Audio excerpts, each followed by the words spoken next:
on constituent service. We get constituent services report every week. We've seen a steady upgrade and increase in concerns, complaints about postal service. And it's not just my office, it's Senate offices and House offices all over the country. And frankly, they coincided with the time that you took office.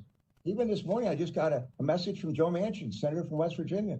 Been earlier this week in the Charleston Mail Distribution Center, talking about how all this equipment, sorting equipment, has been taken out. They serve 5 states from out of that place. And so it's not just a little Delaware, it's all over the country. Maybe it's just a coincidence. I'm not so sure.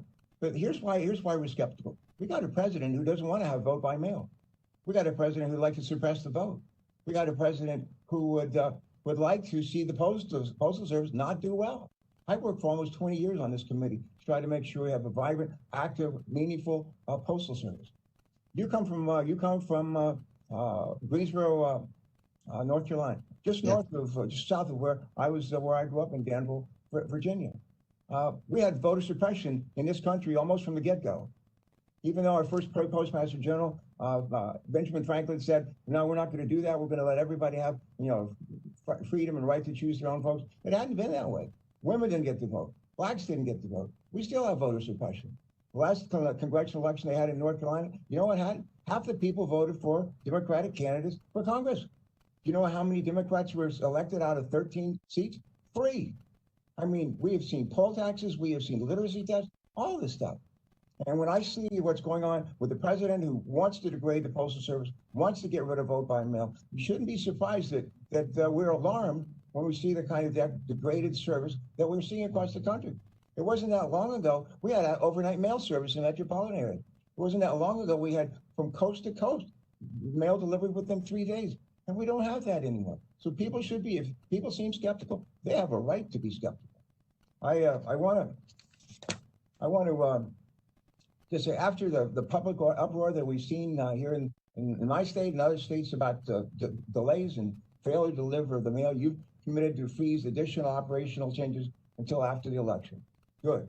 But we're going to need more information than that, especially given reports that came out last night showing that you and your team are actually considering more extreme changes than those we've seen to date, including changes that will slow down the mail even further, post office and plant closings, massive service reductions to Alaska, Hawaii, and Puerto Rico, making mail more expensive to the U.S. citizens living there, price changes that would nearly double the cost for price changes that would double the cost of voting by mail, dramatic price hikes on packages that will disproportionately impact small businesses in rural communities that rely on the Postal Service while erasing your competitive advantage over FedEx and UPS. We need to be worried about this, and I am. I don't ask a lot of yes or no questions. I'm going to ask you a couple today, and I'd ask you just give me a simple yes or no answer. You'll have an opportunity in the responses for the record to expand on those, but I'm going to ask you for yes or no answers. Yes or no? Are you considering the dramatic service changes that I just outlined, which we've just learned about in the last 48 hours? Are you considering those dramatic service changes? Just yes or no? Senator, there's a dramatic I'm asking for a yes or no answer. We're considering dramatic changes to improve the service to the American people. Yes. Yes or no? Will you restore the mail collection and processing capacity that the Postal Service has lost in recent weeks during your tenure? Senator, as I said, I did not direct that. I directed it. I stopped it. It's insignificant. It's not material to anything that we do, and we're sticking with where we're at right now. Recently, the president was caught red-handed when he admitted to not wanting the Postal Service to have additional resources because the Postal Service would use these resources to enable election mail. And when asked about providing necessary relief, the president stated, quote, "If we don't make a deal, that is a deal with the Congress, that means they don't get the money, they being the Postal Service. That means they don't get universal mail-in voting. They just can't have it." No wonder we're somewhat skeptical and dubious. My understanding is you have had more than a passing acquaintance with this president. My understanding, you've been a huge supporter financially of the president. My understanding is when we were going to have a convention in Charlotte, North Carolina, you were heavily involved in leading the raising of money for that convention. No wonder we're a little bit skeptical about this when we have a president talking down the Postal Service, talking down vote by mail. Another yes or no. And you can expand on the record on this. Yes or no? Will you remain I'm independent not of here the to talk president and this about administration and make service political matters. decisions that support the American people first? Will you? That's services that support the American people having fast, efficient, and affordable mail service, especially with regard to mail-in ballots. Will you remain independent of this administration? That's it. Will you remain independent? Yes, will remain independent of this. Thank you very much. Mr. DeJoy, during our call earlier this week, you said that you supported additional cash assistance to the Postal Service. So do we. The Postal Service has, $15 billion of roughly cash on hand and a new $10 billion line of credit that comes with some very troubling conditions dictated by the administration. The Postal Service has had massive declines in first-class mail. We know that. It averaged 15-20% below last year's first-class mail volume. The Postal Service package volume is higher, though. The normal one has sustained it through the pandemic. My guess is those volumes will come down somewhat after the pandemic. All this is to say the Postal Service's $15 billion in cash balance could quickly disappear, and I believe the Post Office needs to approve the Board of Governors' $15 billion request from earlier this year to cover loss to COVID. Last yes or no question. Do you support the federal appropriation to the Postal Service to cover its COVID-related losses? Yes or no? Do you support the federal appropriation to the Postal Service to cover its COVID-related losses? Yes. COVID-related losses I do support. Thank you very much. Mr. Postmaster General, my family's had a heavy military involvement throughout our lives. I'm a last Vietnam veteran serving in the United States Senate. My mother's youngest brother died in a kamikaze attack in 1944 on his aircraft carrier in the Western Pacific. He gave his life for this country. My grandmother's the Gold Star mother. We have my father's a veteran. I'm a veteran. We have generation after generation of Americans who have been willing to risk their lives, lay down their lives, so we will have the right to vote. We got a lot of people who are sick and are afraid of going out and voting this year because they don't want to stand in lines and come down with a virus that could take their life. This is a serious matter. And I just want you to urge you to work with us, not like be apart from us, not return our calls, work with us as we attack the needs to build the kind of postal service that we can all be proud of. Thanks very much. Senator Langford. Chairman, thank you. Mr. DeJoy, thank you for your service. From what I've heard so far today, apparently the post office never had any issues. There was never any delays. There was never any mail that was late. There were never any financial problems. There was never any challenge to mail-in votings until 65 days ago when you arrived. And then apparently all chaos has broken out in the post office in the last 2 months. But before that, there seemed to be no complaint about the post office ever. So I do want to thank you for your service. I want to thank the men and women that are around the country that do a remarkable job every day. Those folks in the unions, those folks that are taking care of us and getting things out, getting medicine, taking care of first-class mail, taking care of all those things. So I appreciate your service. I appreciate the fact that you have stepped up to be able to help lead an organization that desperately needs some help, that Congress has for 2 decades pounded on postmasters on why they are not doing reforms and why we haven't found more efficiencies. You've stepped into this role and have taken looks like the work from the Inspector General, the work from the Regulatory Commission, and have said, let's start implementing some of these things. And now Congress seems to be shifting from beating up on postmasters for not doing work to now beating up on you for actually doing the work. So I do want to say thanks for stepping up and taking the risk to actually take this on. So I do want to run through several questions. Some of them have not been addressed yet. There was a series of stories that came out and a trending on social media that you were locking up the post boxes in Burbank to prevent people from voting. Were you locking up the boxes in Burbank to keep people from voting?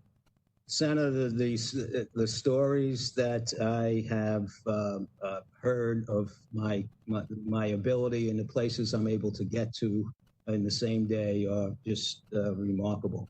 So no, I'm not locking up any. I would have nothing to do with collection boxes. So you mentioned earlier that it's been 35,000 of the blue boxes that have been retired over the past 10 years. So apparently any blue boxes that have been retired over the past 10 years are your responsibility over the last 65 days. You had mentioned before about some of the blue boxes being retired. Are they still going to be retired between now and the election, or will they be retired in the future? Now, my commitment to the committee and the leadership and the American people is we stopped. We have, the day I put the statement out, we directed everybody to stop reducing postal hours, stop bringing back collection boxes, stop shutting down machines. And that was basically what we did. So from now until yes. Yeah, you stopped that until the election. Will that pick back up after the election? Because one of the issues that you brought up before was about the sorting machines. Some of these sorting machines are older. Some of the sorting machines are not needed anymore. Will that just stop forever? What I'm trying to figure out is, are we still going to work on trying to build in efficiencies in the post office? This has been an issue for a long time to try to get us back into balance. Senator, right now, thank you for the opportunity. Right now, the legislation is that we deliver to 161 million addresses 6 days a week. I'm committed to that. I believe that's a strength of the Postal Service, and that we be self-sustaining. Those are the two pieces of legislation that I'm working towards. We are not self-sustained. We have a $10 billion shortfall, and we'll continue to have, over the next 10 years, we'll have a $245 billion shortfall. So we need to, and our management team and our board there is a path that we are planning, okay, with the help of some legislation, with some cost impacts, with some new revenue strategies, and that will help and some pricing freedom from the PRC. We believe we have a plan to do that. But one thing that's not in the plan is not doing anything after the election. It is an ambitious plan because we have $10 billion to bridge. Now, the plan has not been finalized. We have hundreds of initiatives we look like take the Alaska bypass plan, the discussion. That's an item on the table. That's an unfunded mandate. It costs us like $500 million a year. And if I'm not saying what I asked for is all the unfunded mandates, right? That's a way for us to get healthy, pay something for the unfunded mandates. If we just throw $25 billion at us this year and we don't do anything, we'll be back in 2 years. Then maybe we should change the legislation and not make us be self-sustaining. But as a leadership team and a board, that's what our mission is, to be self-sustaining and deliver it. And I'm committed to both. And I think both can be done with a little help from the Congress and from the Postal Regulatory. Well, Congress has been unwilling to be able to act on this for a very long time. It's been over a decade. Congress has discussed any kind of reforms in the post office, but it always seems to boil down to, will that change distribution areas that may or may not be needed in a state that I live in, or will it change any other post office structure that I'm familiar with? And if it changes my area, then I want to be able to block it. And so it has been a great challenge. I've also heard from multiple folks saying the post office has now so severely cut that they can't meet the capacity to actually get ballots out. And folks in rural areas and folks in urban areas, will they be able to get ballots out? I've seen your letter. That was the same as the letter in 2016 the post office sent out saying, hey, be advised, states, you need to send things out early. That's helpful. Thanks for actually doing that. And you shouldn't be criticized for that. You should be encouraged to be able to do that. But my question is, folks have challenged me and said there's not going to be enough capacity for elections. Will you have enough capacity again for Christmas and for Mother's Day? Because my understanding is Christmas and Mother's Day are the biggest capacity times for first-class mail. Do you have capacity now for Christmas and Mother's Day? So we have, yes, we have capacity for Christmas and Mother's Day. So I actually went back and looked last year, the week of December the 16th, the post office delivered 2.5 billion pieces of first-class mail just that 1 week of December the 16th of last year. That's a pretty remarkable feat to get 2.5 billion pieces of first-class mail delivered in one single week. So you know right now you have enough capacity to be able to handle the elections without slowing it down. Yes, sir, and it's more than that. Besides just the capacity, the intent, the extra activities that the whole organization is going through between our postal union leaders, our board, the executive management team here, we are focused on, besides just having the capacity to execute to react to whatever conditions exist at that particular point in time, up to and including the pandemic, which likely will still be having some impacts. So I think the American people can feel comfortable that the Postal Service will deliver on this election. Thank you. Thanks, Senator Langford. Senator Hassan. Well, thank you, Mr. Chair. Thank you, Ranking Member Peters, for having this hearing. And thank you, Mr. DeJoy, for your willingness to appear before our committee today. My time is short this morning, and because I've been told you won't be staying for a second round of questions, I'd appreciate brief responses.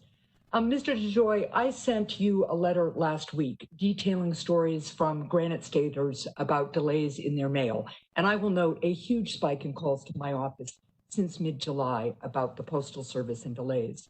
For so many of our service members, veterans, people who experience disabilities, and rural Americans, their local post office is their lifeline. And I'll note that the change in volume you are seeing doesn't change the need for timely delivery of the essential, necessary items that the American public relies on the post office for. For example, one Manchester couple fills prescriptions through their VA benefits, and they wrote, quote, "There has been a noticeable slowdown in mail delivery. Mail delays have caused me to ration my medication. I start cutting back on my dosage to half pills or skipping alternate days to make them last. Some of my pills are crucial. My cardiac and diabetic meds need to be on a strict protocol. Will you ensure that any further changes that you make to postal operations do not delay access to medications and other necessities, yes or no?" Yes, Senator, and I look forward to working with you on legislation to help this type of service not reach into the future. Well, thank you. Now, I want to move to elections again. I am glad for some of the statements and actions you have taken. We all know how important voting by mail is usually, and this year even more so. Some states are starting to mail out general election ballots on September 4th, just 2 weeks from today. You and the Postal Service General Counsel have written letters that we've talked about this morning about your plans to deal with election mail. You wrote last week that the Postal Service will, quote, "utilize additional resources and maximize our efforts during the 10 days prior to the election to ensure the processing and delivery of all election mail within our system." Do the letters that you and the General Counsel have sent to Congress so far contain your full plan for ensuring the processing and delivery of all election mail? Or do you have a more detailed operational plan for the additional resources and efforts you alluded to? The letter that's been sent to the states from General Counsel speaks about, complying mail classifications and how they process. Right, Mr. DeJoy, I'm just wondering, do you have a detailed plan about how you're going to ensure the kind of delivery that Americans count on for voting by mail? Do you have a more detailed plan than what's in your letter? Yes or no? There are detailed processes that we are going through. And there are going to be expanded plans to that. We've just announced the expanded committee, election committee within the operation, and our board has established one. But there are detailed plans that we go through in every election. And with regard to, could you share those again? Could you share those with Congress? And could you share them by Sunday night so we can see what they are, please? I don't think I will have the complete plan by Sunday night. We're just putting these committees together. But I can share you. We can try and. Today's Friday. I have to check, and we'll get back to you. All right. I would appreciate them by Sunday night if possible. By the end of next week, as I noted, September 4th, some of the ballots are going to start going out. Last year, the Postal Service Inspector General interviewed managers in postal facilities across the country about handling elections. The Inspector General found that facilities typically process political mail as first-class mail, delivering more than 95% of election mail with 1 to 3 days for the 2018 midterms. Yes or no, will you commit to the goal of delivering at least 95% of election mail within 1 to 3 days this year, the same as the Postal Service did in 2018? Yes, ma'am. Thank you. Now I want to move on to the issue of the decommissioning of sorting machines. At the Manchester processing and distribution facility in my state, 4 sorting machines have been taken out of service. 3 of them are just sitting there, and I'm told that 1 of them has been dismantled and sold to a company in Pennsylvania for scrap metal. The Manchester facility only has 1 other machine that can do the work of the machine that has been sold for scrap. If that machine fails, like it did yesterday when I was talking to postal workers in my state, sorting stops and mail is delayed until the machine can be fixed. Although you've suspended the removal of sorting machines, the removed machines in Manchester have yet to be brought back in service or replaced. And you've said today that it isn't necessary to do that, and there aren't any plans to do that. In fact, I understand that the Director of Maintenance Operations, Kevin Couch, sent an email on Tuesday directing local maintenance managers not to reconnect machines. Yes or no, is that true? I have no idea about that, ma'am. Those maintenance operations still, they're maintenance operations within the districts. This whole process was new to me last week. I'm sure there's logic behind what it is. I can find out about that. I'll be happy to get to. So you've already said, though, today that it's not necessary. But look, when we have only 1 machine that can do a certain kind of sorting in our largest distribution center in the state of New Hampshire, and it breaks and everything has to stop till it gets fixed again, that's not efficient. That delays delivery. And what I would like to get from you is a plan to make sure that you will commit to making sure that postal workers can deliver every piece of mail that comes into the distribution center on the same day it gets in there, which has been the practice in the past. By refusing to restart or replace these machines, you're really sabotaging the Postal Service's ability to sort mail efficiently, and you're undermining postal workers' commitment to that everyday delivery. So will you commit to having your team look into this and get back to me in writing about what the plan is to get at least some of these decommissioned machines back up and running? Yes. Well, first, Senator, I don't agree with the premise, but I will comply with your request.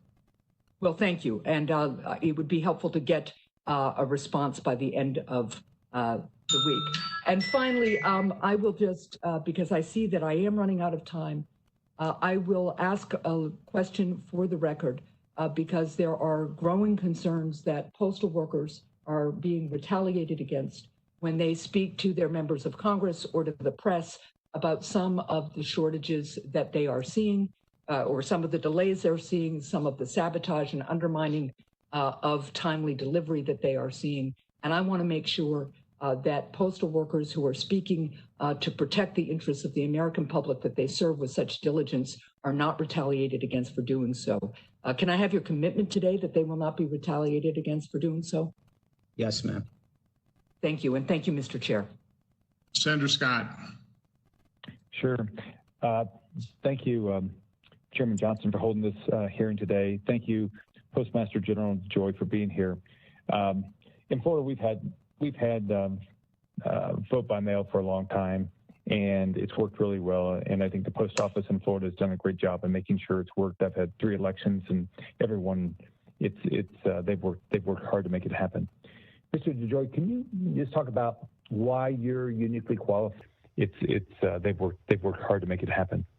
Mr. DeJoy, can you just talk about why you're uniquely qualified and what background you bring to being Postmaster General, and why you were picked by the board of the Postal Service?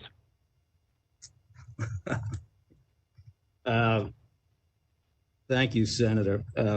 I mean, there's 2 things, and you could look at, the 2 actions, the big actions that I've taken. I mean, the board will have to speak for their evaluation of me, but I have done, I think one of the things they like is my experience with large logistical transformations. I've done back in the 90s, over a $3 billion transformation of the postal network regarding mail transport equipment. I've done big projects for Boeing, big projects for Disney, big projects for transformational projects for Verizon. So that particular, type of experience, I think, impressed them, and my commitment to public service. I think, impressed him. My engagement in community and in the nation. When you look at the steps that I made, I didn't come in here with a team. I didn't bring in consultants. I worked with the existing management team to create an organization that would look to move forward and help give us self-help and drive improvements in our service, drive costs out of the system, and grow revenues. And that is something that I've done all my life. I built a big business from nothing. People, there's some accusations that this is not a business, but when you have to deliver service and you have to be sustainable, the operating model needs to cover its costs. There is no other answer to that than that, and we need to take actions to do that. And I have great experience at that. And part of, I think, why they like me is because I have a plan. I have a plan for the success of the Postal Service. I believe in the 6 day. I believe the 6 day a week delivery is an important aspect, a strength in us. Now, our pieces per delivery are down under 3 now, from years ago, 6 or 7. Our goal is to get that back up. We cover, if you look on a chart and look at what our reach is on a daily basis, it is impressive. And we need to drive our costs out of and this is well known. This is study. We need to drive our cost out of the network, get more efficient within our network, and get more pieces into our carriers' hands. And that's the success, along with legislative help. That will be the future success for the Postal Service as we face a new economy. So, Mr. DeJoy, in your business life, did you have to perform for your customer? Did you have to be on time, and were you able to do that? Sir, our contracts had 99.98% performance metrics on everything we did. Yes, and I think the attitude and the energy is here at the Postal, and the desire is here at the Postal Service to do that. I just think that we haven't had the alignment and the expectation of that, and that's something that I bring to the table. So are you, you personally committed to doing everything you can to make sure the mail is delivered on time and people get, whether it's their medicine or their ballot, that they get it as quickly as they can with realistic expectations? Yes, sir, I am. All right. So how does it make you feel when you have people out here that make these unsubstantiated claims that you personally have a goal to slow down the mail so ballots don't get to election offices on time, that you want to suppress the vote, that you personally are interested in damaging the ability of the post office to do their job? So that does not deter me at all. And I am unbelievably proud and humbled by the number of positive comments I get from employees, the management team, and the people from around America on my initiatives. It is really a farce to believe that we can sit here and do nothing. Yep. Do you feel like you need a massive federal bailout to be able to deliver the mail on Election Day? No, I do not need a massive. I don't need anything to deliver a mail on election night. But we do need legislative reform. We do need the freedom from the change in the PRC regulation, and we do need to be reimbursed for our costs. When you look at during the COVID, during the pandemic, we still delivered to 99% of the American homes, where other business with no revenue.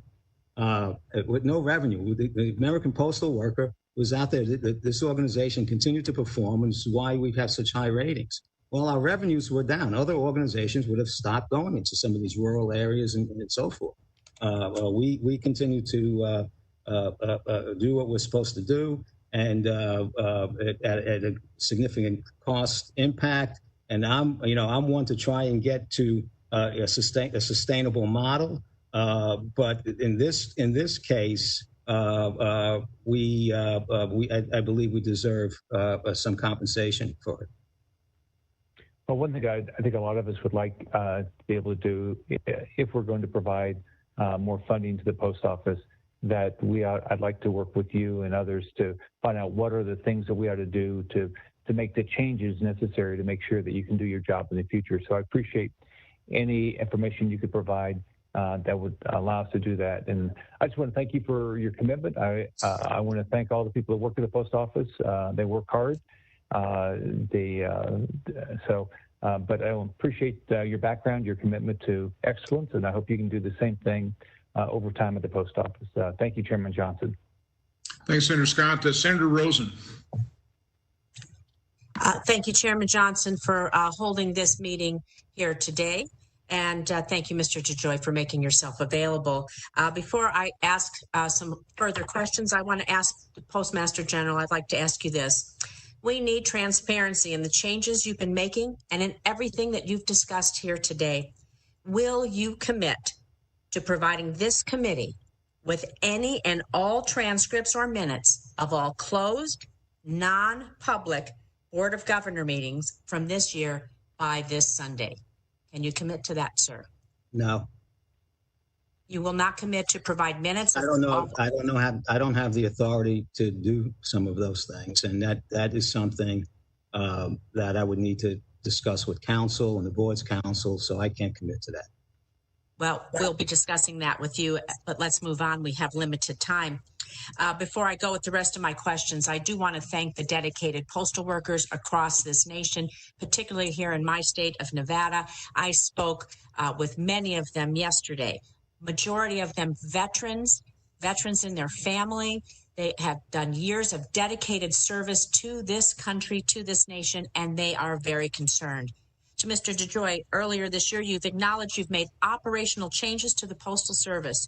You removed mail sorting machines. You've had reduction, elimination of overtime and late trips.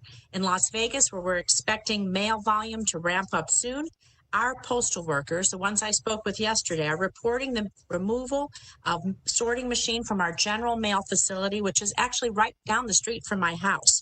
As a former programmer and systems analyst, I have a real strong appreciation for the data. So I want to talk about the data that you use to create these policies and what you may or may not have analyzed before you've made these changes. During the pandemic, health officials, we've directed older Americans to stay at home for their own safety. That means for our seniors in Nevada and across the country, Postal Service is the only way they're going to receive their critical items. Life-saving prescription, household supplies, Social Security checks. For veterans, my colleagues have already mentioned this.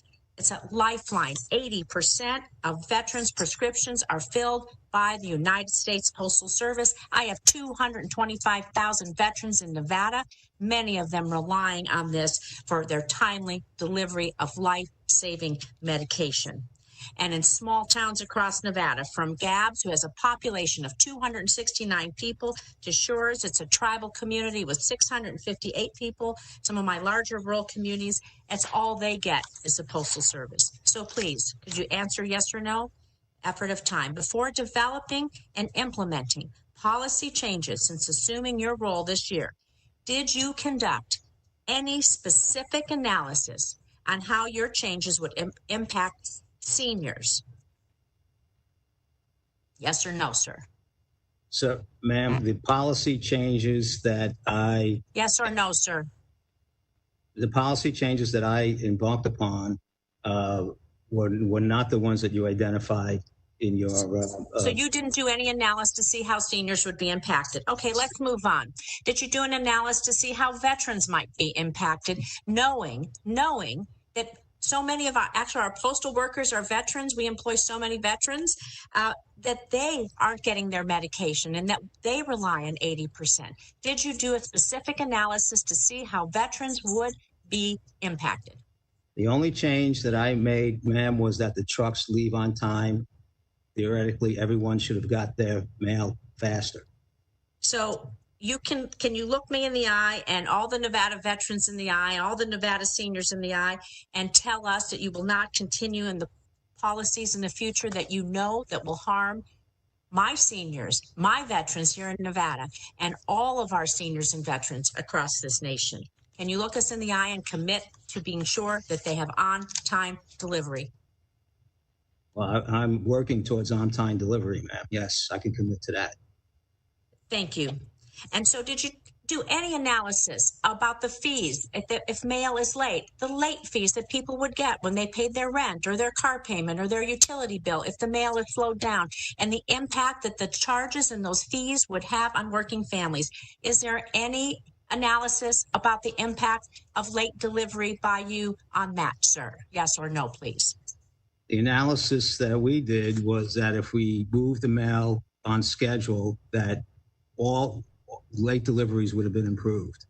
That's the Well, analysis. obviously that isn't the case, so we need to continue this. For a variety of reasons. For a variety of reasons. Did you, our deployed service members routinely cast their ballots by mail. Did you specifically analyze how your policy changes would impact our servicemen and women across this country and across the globe, how your changes would impact them, sir?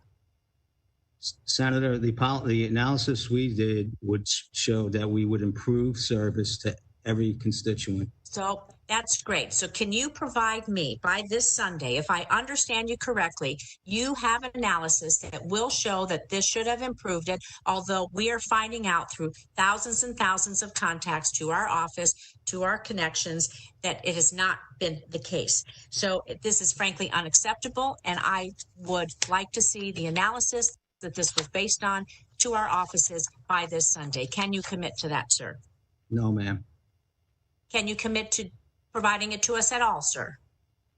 I will get back to you on that. You cannot commit to providing the American people the analysis that you use to base your decisions on about their very important medications, their Social Security checks, and all the other things. You won't commit to the American people to be transparent? Senator, I will go back and get the truck schedule, the analysis that designed the truck schedule that I directed Can you commit to transparency, sir? That's all I'm asking. Very transparent. Then yes, that means that you would provide us your analysis. If you're transparent, then ergo, that means you will provide us the data that you use to base these important decisions that impact people's lives. I want you to look in the camera. There are millions of people watching who are impacted every day by what you do. And please understand that. And so I want you to commit to the American people to transparency and provide us with the data that has been used to create these decisions. Ma'am, I do not accept the premise, and I will provide you with the transportation schedule that I directed the organization to adhere to. Yes, I will do that. Well, we appreciate that. I look forward to seeing that. I look forward to having future discussions with you. Thank you. My time is up. Is Senator Paul available? Yes. Do you have me? Senator Paul, yep, we can hear you. All right. Thank you, Mr. DeJoy, for your testimony, and thank you for taking what sounds like an often thankless job full of partisan rancor. And thanks for bringing your business acumen to something that really, probably from my opinion, is almost an impossible problem, short of legislative reform. And even with legislative reform, I see it as almost an impossibility how we'd actually balance the annual operating losses where you weren't running a loss every year. $8 to $9 billion a year is an enormous loss. And I've been of the opinion, basically, we shouldn't give you any more money unless it's attached to reform. That's the only leverage we have. When the post office becomes desperate for money, we should attach things they don't want to necessarily do. Less employees. We started that a few years ago, but we've got to do more of it. The mail keeps dropping. You've got to have less employees. That's where your legacy costs are too. Over time, you'll catch up on that, but we've got to go to less employees over time. We also need to look at the easiest way to continue personalized service to each person individually at their house would be to do it less frequently. And frankly, people who live 20 miles down a shell road, if you told them they were going to get it twice a week versus 6 times a week, I think we'd actually live with this. I grew up in a town of 13,000 people. I still live in a small town. I really think people could could live with that, but people should be told of the problem of continuing to run massive deficits, not just in the post office, but throughout government. And that really we shouldn't pass money out like it's candy. We should send it attached to specific reforms. Could you list some of the legal impediments you have? You're a businessman. If you came in as a venture capitalist and a venture capitalist group took over the post office and named you CEO, what would you do that you're unable to do because it's a government entity now? What are the governmental or legal restraints that prevent you from actually fixing the $8 to $9 billion annual loss that the post office has? Well, thank you, Senator, for the opportunity to address that. I'm a little bit more optimistic than you in terms of our ability to meet, at least get to a close point of break even. Number one, the legislative reform that I would ask is what I said in my written testimony and opening remarks on integration of Medicaid and reform, pension reform. I would like to be kind of liberated on pricing it's a very, very competitive market out there now. I would like more pricing freedom. I would drive, that would help us. I would like some of our unfunded mandates addressed with. And then within the organization, I would be able, without as much fanfare, to do a simple thing like, say, adhere to our schedules, right? And if we adhere to our schedules, that will improve performance. In transition, there would be an issue, but and we're seeing that recover right now. And once we get mail-in packages moving at 97% with trucks that are moving at 97% on time, and we're driving costs out of the system by doing that. That's what I would do in my own business. And in my own business, I would grab new business revenue generating ideas, which we have here, that will drive billions of dollars of contribution to the cost to serve the American people. So we are in the beginning of having a plan. I'm an optimist about trying to pull this off. I won't ask you your opinion on going from 6 days to 5 days, because that's really the job of Congress. But that's estimated to save $1 billion, $1.5 billion. And I think at the very least you have to do it. That could be a one-sentence bill that saves $1.5 billion over there and puts us on a better footing. I think you could go further and instead of assessing people more of a postal charge if they live 20 miles down a dirt road, simply just have less frequent delivery. And I think that alone would be tolerable. They'd still have personal service, but it would be less frequent. And I think you could make up for a large amount of your shortfall if you went actually below 5 days for some very rural areas. It's been contested, or it's been said that some of your competitors you use the post office for the last mile delivery, and that we don't charge them an adequate amount. They're sort of using the post office, the subsidized last mile delivery. Is that a problem? Do we charge your competitors enough when they get a package shipped to an area and then they use the post office for the last mile? Is that competitively bid? Do you think that's a problem? Should we do anything to fix that? So Senator, if I may, when I first came here, when I first got this assignment, that was an obvious thing to me. Cut back 5 days, or 4 days, whatever. And as I've worked through the process and researched and studied the organization, I think the 6-day delivery, the connection that the postal letter carrier has with the American people, that gives us this highly trusted brand, and where the economy is going in the future, I think that is probably our biggest strength to capitalize on. We talk about $1.5 billion to take a day away. I'm sitting here on a transportation schedule change that could get us $2 or $3 billion, all right, and improve service and improve the connection to the American people. So there are lots of. I'll believe that when I see it. I don't doubt you, but I do doubt government and the post office history. So, what about the last mile delivery by your competitors? Are we getting a market rate from them? We are studying the. So I don't believe, my general view. I've been here 60 days, and I've looked at that. We make broad-based deals across the whole country that deal with average rates. There are areas that we could push him up, and we're studying that. I don't believe that on the surface it's not the it's reasonable business gaps that may exist is how I describe it. All right. Well, thanks for trying to fix sort of a perhaps unfixable problem, and hang in there. And just the partisan barbs, hopefully they will be portrayed for what they are, partisan barbs that really aren't trying to fix anything, but they're just doing electoral politics by way of attacking you. So I apologize for that from my colleagues across the aisle, and wish you the best. Thanks. Thank you, sir. Thanks, Senator Paul. Senator Romney, are you there? Yes, I am. Can you hear me, Mr. Chairman? Loud and clear. Go ahead. Good, thank you. Look, I want to begin by expressing my appreciation to the thousands upon thousands of letter carriers. And I also want to note as well that the postal workers have made our vote-by-mail system in Utah a reliable and a very successful system, I think, for the entire nation. Mr. DeJoy, assuming as I do that you've been truthful in your testimony today, I can imagine how frustrating it is to be accused of political motives in your management responsibility. At the same time, of course, you can surely understand that there have been pretty good reasons for people to think that you or your colleagues are purposely acting to suppress voting, or that you're going to purposely prevent ballots from being counted.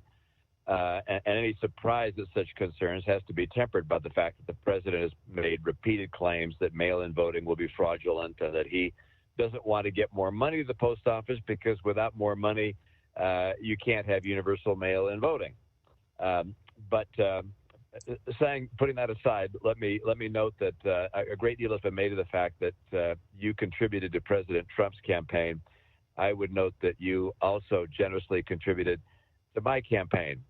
So some people would say that you've contributed to both sides. Let me turn that and just note. Let me note that like others today, I state the obvious when I say that reliable, valid voting is essential to democracy here, and of course to other places around the world. And particularly with COVID still raging, the mail is essential to our voting system and therefore to democracy. Can you do you have a high degree of confidence that virtually all the ballots that would be mailed, let's say 7 days before an election, would actually be able to be received and counted? I mean, if people vote within 7 days of an election, are they highly confident? Are you highly confident that those ballots would then be received? Extremely highly confident. We will scour every plant the day, each night leading up to election day. Very, very confident. I very much appreciate that. That is a commitment. I hope the American people, as they see news reports of this hearing and of others that are going to come in the House, will underscore the fact that if they get their ballots in at least 7 days before an election, and probably even closer to the election than that, but that the person who's running the post office is saying he is highly confident those ballots will be received by the various clerks in a timely way. That's key to us. On a separate topic, you mentioned that there are delays in the system, and that's of course to be expected. Are there greater delays in certain areas than others? So, for instance, are delays greater in rural areas than they are in the rest of the country? Now, Senator, there's I think more urban areas where the coronavirus, the intimidation of the coronavirus, which scares our work, employee availability average has dropped about 4%. But when you can go into some of these, what I would say, hot spots, Philadelphia, Detroit, they're as much as 25%. And we have routes. We have, like Philadelphia has 750 routes, and we have days where we're short 200 carriers, and this can go on for a while. So that's where that's not the only contribution, but that's when the American people see 2-3 days that they haven't seen their carrier, that's the that's an issue. And I would say I think there's at least 20 of those around in descending, level of consequence around the country. Yeah, thank you. I will just stand by saying, like a number of my colleagues who've already expressed this point, I would very much look forward to seeing, and I'm not talking about by Sunday, I just mean at some point, seeing a plan developed by someone of your expertise in logistics for how we can get the post office to be more economically managed, but at the same time maintain a level of service which is essential for a functioning economy, and that's a real challenge. But as someone who's done what you've done throughout your career, I expect you to be up to the task. And like Senator Paul, I am anxious for there to be a recognition on the part of Congress that for us to demand certain service levels may require us to make legislative changes. So please feel welcome in our committee or in the House for letting us know what we need to do to make sure that you can do the job that we've asked you to do. Thank you, Mr. DeJoy. Appreciate your service. Thank you, sir. Thanks, Senator Romney. Senator Enzi.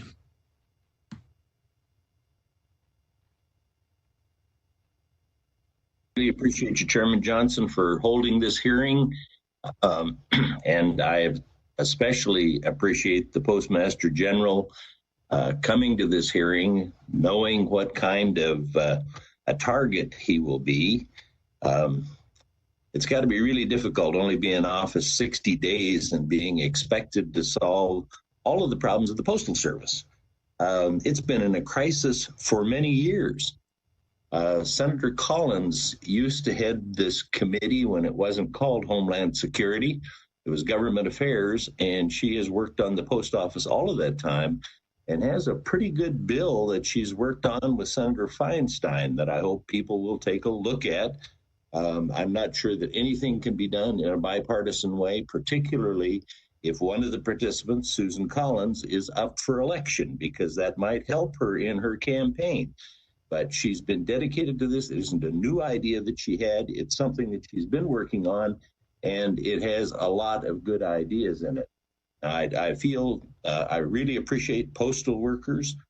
In Wyoming, particularly, they're doing an outstanding job in spite of all of the difficulties of the pandemic. My father-in-law was a postal worker, and he was before the mail sorting machines, and he was pleased that he was able to memorize all the zip codes in the Sheridan area and handle the sorting. Of course, now local mail isn't postmarked locally. These are problems. I didn't realize that you personally deliver everything, that you personally fix the sorting machines. It was all news to me. And detailed analysis, how much detailed analysis can you do in 60 days, particularly as I suspect that maybe people aren't wanting to share information with you. I hope that those postal workers out there that are dedicated will actually do something to help out on it. And of course, you've been accused of picking on veterans and picking on seniors. And I have to admit that I have felt picked on, not by you, but by the Postal Service recently. And I was glad to hear your explanation that you're having some difficulty with people to deliver the mail in light of the pandemic. I don't think a lot of people understand that. I didn't understand that. But I know that we had a package that we were expecting that was being traced, and we paid extra to have it traced. And we know it sat in the D.C. post office for 11 days before it was delivered to us. There have been days that our mail wasn't picked up. So I'm glad to know that the reason behind that, and to find out, this is the big surprise, it wasn't you. I thought you caused all of that. Mail sorting machines. In Wyoming, I don't think we sort any mail in Wyoming anymore. All those got moved to other centers. And I thought it was being done pretty efficiently in Wyoming. And what I also learned was that when you move a sorting center under the union requirements, If the people don't want to move, they don't have to move, and they still get paid. That's not going to save any money. I've asked for the analysis on some of these changes that have drastically affected Wyoming, and which, of course, were not done under you. It was done under previous administrations, and I know that they want to save money, but they've got to do some analysis that will actually save money. You used to be able to put money in a collection box, or put an envelope in a collection box for a local delivery, and they got it the next day. Now, you put it in my community for local delivery. It goes to Denver first, gets sorted, and comes back to Gillette. Sometimes postmarked in Denver. That's not good management. And as an accountant, I know that postmarks make a difference. So I'm concerned. I have a lot of concerns, and I'm only pointing these out because I know that you only had 60 days to work on them, and your plate was already full. But I'm trying to fill it a little bit more. And again, appreciate that you're willing to take on this. I guess you'd have to call it an adventure, not a job, because it would be too tough as a job. But I know you've made some sacrifices to get to this. I hope that you will take a look at the urban areas. We've been picked on in the rural areas for a long time, but we have some really efficient people out here that are dealing with long distances and doing it very well. But when I go to my post office in D.C., I find that there's only one person working at the counter, and if the person that comes up to the counter needs a box to mail it in, the boxes are not out where people can actually get them, so the person behind the counter has to leave and go get a box. And when they bring the box back, it still has to be sealed and addressed, and they don't move them over to the side to see if they can wait on the next customer. Everybody waits at social distancing. I've been to the post office before during my lunch hour and found that the postal workers decided that was their lunch hour as well. No business lets their employees sit down and eat in front of customers during their lunch hour. Well, enough of my I guess trying to defend you here, but Senator, Senator, if I may, and thank you for the support. But if I may, the day I take the seat, as with any organization, the day you become the CEO, you're responsible for everything that goes on around you, and I have big enough shoulders to deal with that. But but more important about what you said in the beginning about legislation, not moving.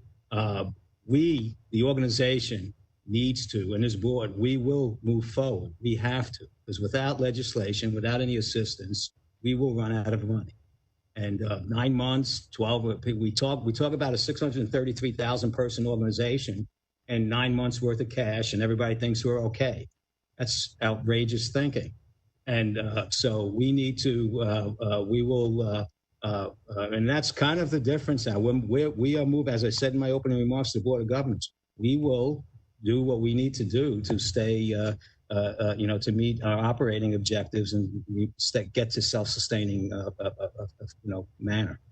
So thank you. I appreciate your willingness to be here, and I hope that you will take a look at the Collins-Feinstein bill and give us some analysis on that. And I recognize that you have to rely on the postmasters across the United States of doing their job to manage their own business. So thank you for taking this job. Thanks. Thank you, Senator Enzi. Senator Hawley.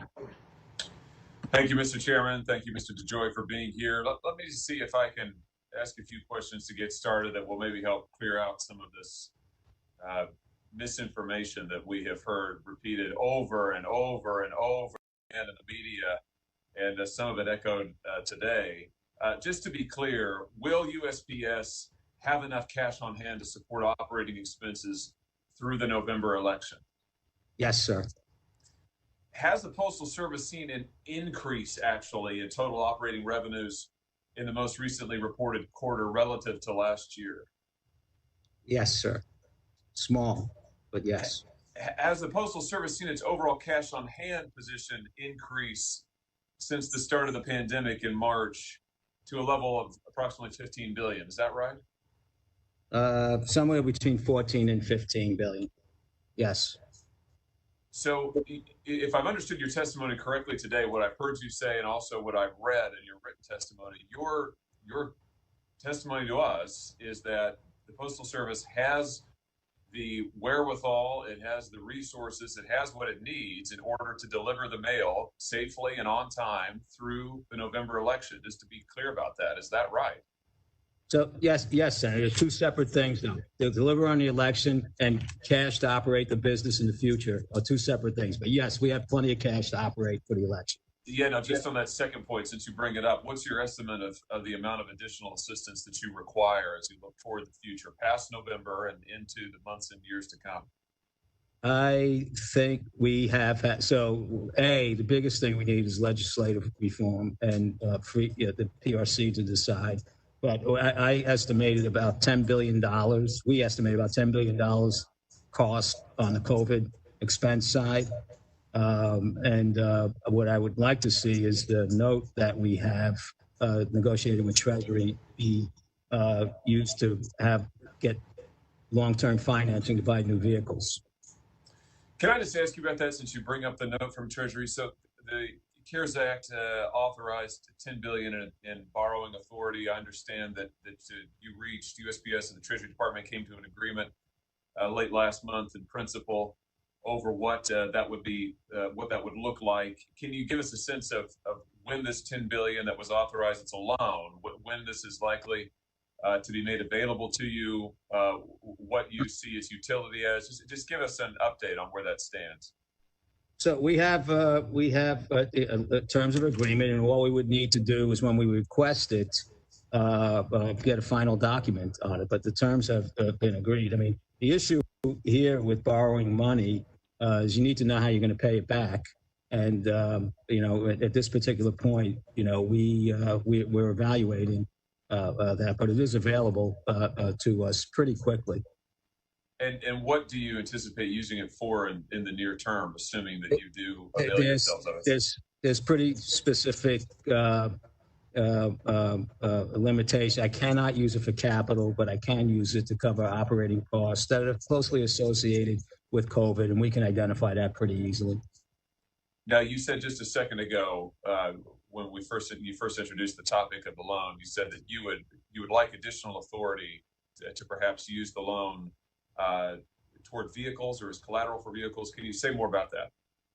Yeah, so we have, you probably know, we have many 30-year-old vehicles and that we're desperately in need of new vehicles. The loan is not for capital. I would like to see the term extended and used as a capital type equipment loan to buy vehicles and other types of modernization efforts that we have. But longer term than 5 years. Very good. And so that is part of the additional legislative reforms or authorizations you seek. Am I understanding you correctly? Yes, sir. And got it. Go ahead. They've already been passed in a committee a couple of years ago, what we're looking for. Right. Understood. Let's come back to some of the reforms that you had recently implemented. To what degree were any of the changes that you implemented over the summer a response to the OIG's recent findings? I consider the OIG's recent findings, as we were doing our own analytics, I thought they were, for somebody new coming in, I thought they were a remarkable gift in terms of just laying out two things with that. The system was out of balance. The transportation system, 40,000 trucks a day were running. Once you get below 90%, you can't depend on anything, right? So that was, and then there was a cost gift. So both things, when I came in here looking at where the organization was headed financially, And what was the thing we could balance around that getting that transportation network aligned, which we will do, and saving a billion and a half to $2 billion, which we can reach for, was a Christmas present. That was a lady. Very good. Let me just ask you here. I see my time has almost expired, but let me just ask you in conclusion. I mean, as you probably know, my home state of Missouri, we have a very significant percentage of our population in rural areas. It's the part of the state that I'm from, where I grew up. It is absolutely vital to me that any postal service reform going forward continue to preserve the network of rural delivery service, that it preserves the existing delivery and post office box services that are available throughout rural Missouri. So can I just ask you, are you committed to protecting rural delivery and rural post offices for people like the folks I represent in Missouri and around the country? Sir, we have an unbelievable asset in our letter carriers reaching every American each day. And I commit to trying to strengthen that relationship across the country. Very good. Thank you very much. Thank you, Mr. DeJoy. Thank you, Mr. Chairman. Thank you, Senator Hawley. Before I go to Senator Sinema, based on one of the questions in your response from Senator Hawley, you talked about the transportation system just being out of sync. In your written testimony, I just want to make sure that we're talking about the same thing here.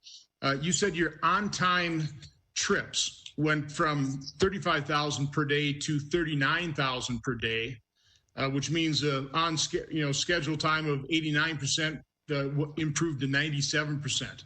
So is that what you're talking about? Your trucks actually leaving on time to get on their routes, and is that been part of the disruption as well? As if the letters aren't getting to those trucks in time, they may be left behind for next day's delivery. Can you just expand? Just explain that, clarify that a little better? Yes, so there inside the plants, there's a production schedule for mail that would meet, that's set up to meet a dispatch schedule for trucks that gets tied to a destination center for, let's just say, keep it simple, go right to the delivery units where carriers go out in the morning and carriers then could come back at night. This whole thing is an aligned schedule in theory on paper, and there's lots of imbalances that we're finding as we went through this process. But the big thing to try and get everything aligned around is that transportation schedule. And now we have taken that up, and all that mail that was going that was on that truck was also late mail. Right now we have advanced the mail. We just some of the mail that coming off the processing lines. We found these imbalances, and we did not as great a job as we should in recovering for it, but we will. I'm seeing improvements right now. Once that comes together, mail will be moving around the country at 97% on time. And I'm very, very excited and committed to trying to do that. And that, again, enables us to balance the front end and the back and the delivery end of the system, and saves us all that money that you saw in the audit report. And it's in billions, not in millions. So as a former manufacturer, I realize if you don't have a good process, you don't have a good product. So you came in and you identified some real process breakdowns. In a very short period of time, you made a pretty dramatic improvement in terms of on-time dispatch level, in terms of that transportation system. Now, you obviously have COVID, which is affecting our entire economy, and obviously it affects the postal system as well. So, basically what I'm hearing out of your testimony is the delivery delays are primarily being caused by the issues related to COVID, but the changes you made in terms of the process, certainly in theory, if it hadn't already improved it already, is certainly going to set you up for improvement and cost reductions and cost savings in the future. Yeah, so a substantial portion of our delays are related to COVID. I won't go as far as to not say that we had maybe a 4 or 5% hit on our service level for delayed all sorts of mail, marketing mail, everything, because it got stuck on a dock, and we're drastically bringing that down. And once that is aligned we should have a smooth, running system at a, much more high performance rate. Okay, so some stuff is due to change, but again, those changes are necessary to drive cost savings and improvement in the future. This is very doable. So FedEx and UPS do it. Okay, great. Senator Sinema. Thank you, Chairman, for holding this important hearing, and I want to thank Postmaster General DeJoy for joining us today. The U.S. Postal Service has always been a critical lifeline for communities across Arizona and the entire nation. And during this pandemic, it's even more true. Over the past week, my office has heard from over 18,000 Arizonans about the importance of the Postal Service. Arizonans want to ensure the Postal Service will continue to deliver prescription drugs, assist small businesses, and support their right to vote. Arizona has led the way on safe and secure mail-in voting for years. The Postal Service must act to support our upcoming election, especially since we will see increases in vote by mail due to the pandemic. But our hearing today shouldn't just be about election mail. My constituents have also shared stories about prescriptions that took so long to arrive, they worry whether the medication is spoiled. Others are concerned their small business will go under without reliable postal service, or that rent checks and bill payments now take a week longer to reach their destination than just a few months ago. So, Mr. DeJoy, I'm pleased that you heeded requests from me and my colleagues to answer questions about the operational services the Postal Service is making. It's critical that you and your team demonstrate a commitment to protecting the ability of customers to get the service they rely on every day. And successfully communicating with Congress, stakeholders, and election officials is a big part of that effort. So for my first question, in Arizona, we expect 85 to 90% of the electorate to vote by mail this general election. That's approximately 2.4 million ballots moving through the postal network in Arizona in the weeks before the election. Given that significant volume, unexpected challenges will certainly arise and adjustments will need to be made. I've been working closely with the Arizona Secretary of State's office to ensure that they and other local election officials get their questions answered regarding mail issues so that we can have fair elections. And I'm going to continue to share the full range of questions